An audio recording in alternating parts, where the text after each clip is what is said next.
ज्योत दिव्यांची स्वतः तेवते जीवन इतरांचं प्रकाशमय करते, तेवत्या ज्योतीचा संदेश हा मोलाचा, संदेश हा जीवनाचा. अंधकाराला छेडून प्रकाशाकडे झेप घेणाऱ्या या ज्योतीला मान्यवरांच्या शुभास्ते या ठिकाणी प्रज्वलित केले जात आहे. सर्वांनी पुन्हा एकदा जोरदार टाळ्यांनी या कार्यक्रमाची सुरुवात करायची आहे. नारायण कदम यांना या ठिकाणी विनंती करण्यात आली की आपण या ठिकाणी आजच्या कार्यक्रमाचं दीपप्रज्वलन करायचं आहे. तसेच मराठा महासंघाच्या उपाध्यक्षा सौ दीपाली जगदाळे मॅडम, आमची गती कल्पनेला आकाश मिळाले, बुद्धीला मिळाली गती. भगवंताची मूर्ती बनवतोय मी, भगवंताची मूर्ती बनवतोय. काम एक, काम तेच, पण त्या कामाकडे बघण्याचा दृष्टिकोन हा प्रत्येकाचा वेगळा आहे. एक जण म्हणतोय पोटाची खळगी भरतोय, एक जण म्हणतोय दगड फोडतोय, तर तिसरा म्हणतोय नम्रपणे मी भगवंताची मूर्ती घडवतोय. तर पानसकर सरांच्या ग्लोबल व्यासपीठला खूप साऱ्या शुभेच्छा देतो. त्यांच्या कामाकडे बघण्याचा सगळ्यांचा दृष्टिकोन असाच चांगला राहो आणि त्यांचे व्याप अधिकाधिक वाढत राहो या सदिच्छा व्यक्त करतो आणि थांबतो. धन्यवाद. दुनियेमध्ये आव्हानांचे लावणे अंतर, नजर रोखुनी नजरेमध्ये आव्हानाला देऊ उत्तर.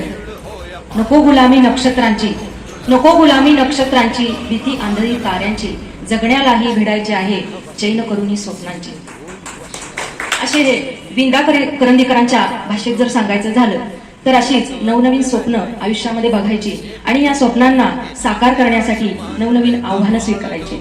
आणि ह्या अशा आगळंवेगळं आणि अनोखं असं स्वप्न ध्यानीमनी घेऊन, एक वेगळा विचार मनात घेऊन आपले हे येरोळ्याचे सुपुत्र श्री सूर्यकांत पानसकर सरांनी एक कराडमध्ये ग्लोबल व्यासपीठाच्या माध्यमातून एक वेगळीच ओळख निर्माण केली आहे. सर्वप्रथम त्यांच्यासाठी जोरदार टाळ्या झाल्या पाहिजे असं वाटतं. कालच एक वक्तृत्व स्पर्धा झाली आणि मी तिथे सहभाग घेतला. श्री कृष्ण ज्ञान मंदिरात होते आणि त्यात माझा प्रथम क्रमांक आला. आणि तिथले परीक्षक मला बोलले की तुझं भाषण खूपच छान झालं आणि मी त्यांना अभिमानानं सांगितलं की हे फक्त ग्लोबल व्यासपीठामुळे शक्य आहे.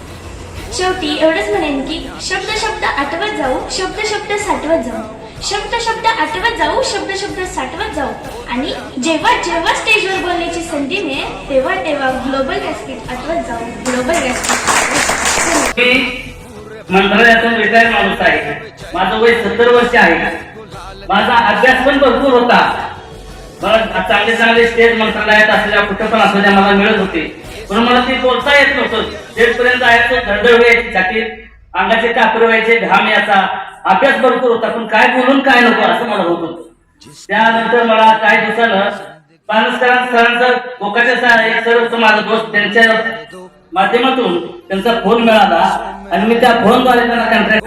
माझं बोलायला गेलं तर तिथे यायच्या आधी माझा जो कॉन्फिडन्स होता तो खूप लो होता आणि एक मनामध्ये भीती वाटायची की मी तिथे जाऊन बोलू शकेन की नाही.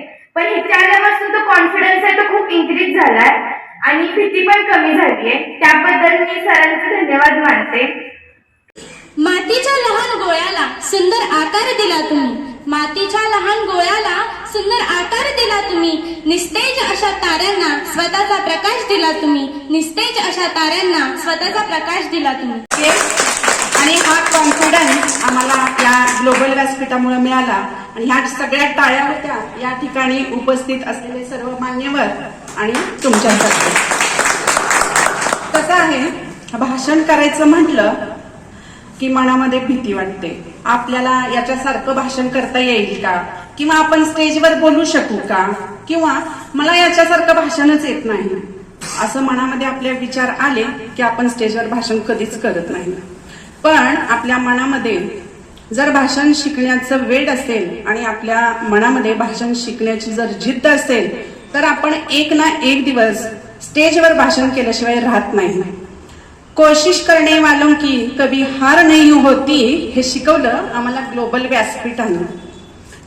या ग्लोबल अकॅडमीच्या व्यासपीठाच्या माध्यमातून मी एवढं सांगेन की सर नक्कीच आमच्या आयुष्यात या व्यासपीठाच्या माध्यमातून एक टर्निंग पॉइंट येईल आणि आम्ही आमच्या क्षेत्रात नक्कीच पुढे जाऊ, आम्हालाही चांगले यश लावेल एवढं मी बोलतो.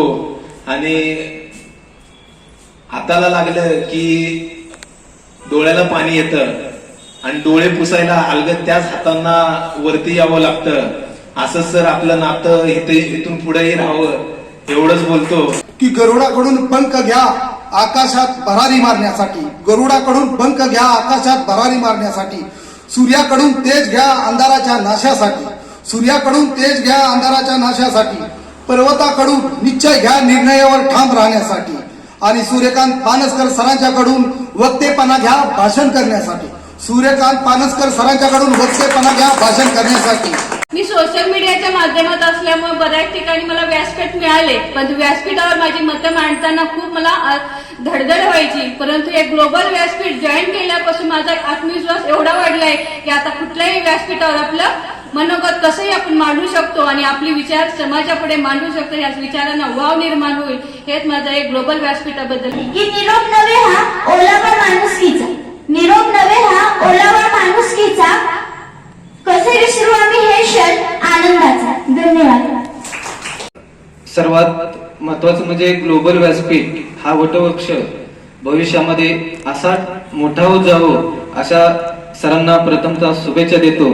आणि आपण 5 आठवडे अत्यंत खेळीमेळीच्या वातावरणामध्ये प्रशिक्षण घेतले. एक चांगला वक्ता म्हणून बाहेर पडत आहोत. सर्वांशी हसत खेळत बोलण्याची सरांची पद्धत मला वेगळी वाटली. कारण जास्त करून शिक्षक तर तुम्ही स्ट्रिक्ट असल्यागत वागतात. तुम्ही शांत बसा, मी सांगतो तसे ऐका. पण सर तसे नाही. सर एकदम फ्रँकली स्वभावाचे, निवांत बसा, हे सगळे आपलीच माणसं आहेत असे बोलून सर आम्हाला सांगायचे.